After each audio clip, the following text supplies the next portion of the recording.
প্রশাসনকে একভাবে তাদের নিজেদের মতো করে সাজানোর চেষ্টা করছে। 24 ঘন্টার নোটিশে রাজপথে আমার জন্য প্রস্তুত থাকছে। বিএনপির প্রথমে একটা বিদ্বেষমূলক আচরণ কিন্তু সরকারের কোনো পক্ষ থেকে মহল থেকে করা হচ্ছে। পুলিশ প্রশাসনকে আমরা এস্টাবলিশ করে দিয়ে এসেছি থানায়। আইনি লড়াইয়ের মাধ্যমে আমার অধিকারটি ফিরে পেতে চাচ্ছি বা ফিরে পেয়েছি, কিন্তু সেটিকে বাধাগ্রস্ত করছে বর্তমান সরকার। এটা অত্যন্ত আমার কাছে এটা কনফিউজিং লাগছে।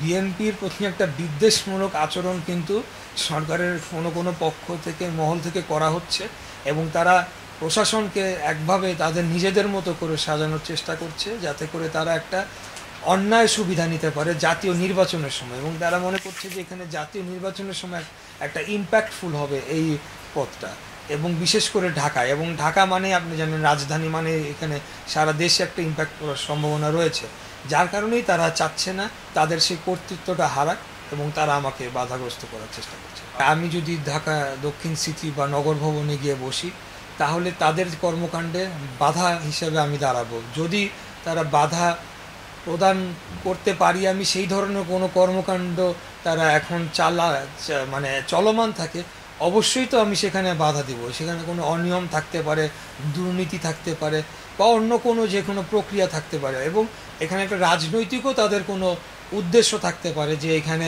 যেটা আমরা ইতিমধ্যে আপনারা দেখেছেন যে 2বার চেষ্টা করা হয়েছে যে বাইরে থেকে প্রশাসক এনে বসানো, যেটা উত্তরে তারা সক্ষম হয়েছে, দক্ষিণে ব্যুরোক্রেটদের বাধার মুখে তারা এখনও সেটা পারে নাই।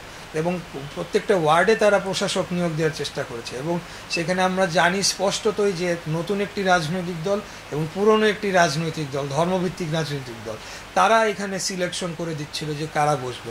এবং এই প্রশাসকরা জাতীয় নির্বাচনের সময় তারা দায়িত্ব পালন করবে প্রত্যেকটা ওয়ার্ডে এবং মেয়রের চেয়ারে বা প্রশাসক হিসাবে, এবং সেখানে থেকে তারা অন্যায় সুবিধা সেই দলগুলোকে দিবে নির্বাচনের সময়, জাতীয় নির্বাচনের সময়।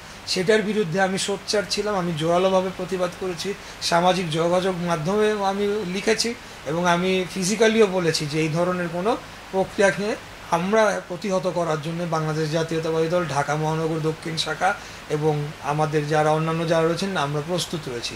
এই কারণে হয়তো বা তারা এখন উঠে পড়ে লেগেছে যে কিভাবে আমাকে কোনোভাবে আটকানো যায় কিনা, এবং আইন আদালতকে তারা সম্পূর্ণ তোয়াক্কা না করে তারা নিজেদের মতো করে অপব্যাখ্যা দিচ্ছে, এবং অপব্যাখ্যা দিয়ে তারা একটা ধূম্রজাল সৃষ্টি করে প্রক্রিয়াটাকে প্রলম্বিত করার চেষ্টা করছে। আমরা একটা সুনির্দিষ্ট রোডম্যাপ চাচ্ছি, এবং সেই সুনির্দিষ্ট রোডম্যাপটা এখন পর্যন্ত সরকার পক্ষ থেকে দেওয়া হয় নাই। একটা টাইম ফ্রেমের কথা বলা হচ্ছে যে ডিসেম্বর থেকে জুলাই পর্যন্ত এর মধ্যে হতে পারে, কিন্তু এটা কিন্তু সুনির্দিষ্ট রোডম্যাপের পর্যায়ে পড়ে না।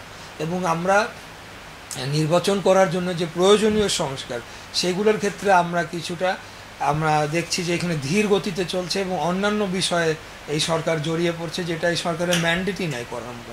তা আমরা বলতে চাই যে আমরা এখানে পর্যবেক্ষণ করব।